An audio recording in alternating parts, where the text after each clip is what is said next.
3 pemain timnas U22 Indonesia menerima hukuman dari Asian Football Confederation atau AFC karena insiden keributan di final SEA Games 2023. Final SEA Games 2023 yang mempertemukan Indonesia versus Thailand menjadi sorotan dalam laga Stadion Olimpiade Phnom Penh, Kamboja pada Selasa 16 Mei 2023. Timnas U22 Indonesia sejatinya berhasil meraih kemenangan 5-2 atas Thailand, sehingga berhak meraih medali emas SEA Games 2023.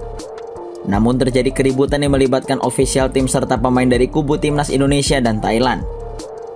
Komite Etik dan Disiplin AFC memutuskan untuk menjatuhkan hukuman kepada pihak-pihak yang terlibat dalam keributan di final SEA Games 2023. 3 pemain timnas Indonesia mendapatkan sanksi larangan bertanding. Mereka adalah Titan Agung Bagus, Komang Teguh Trisnanda, dan Muhammad Taufani.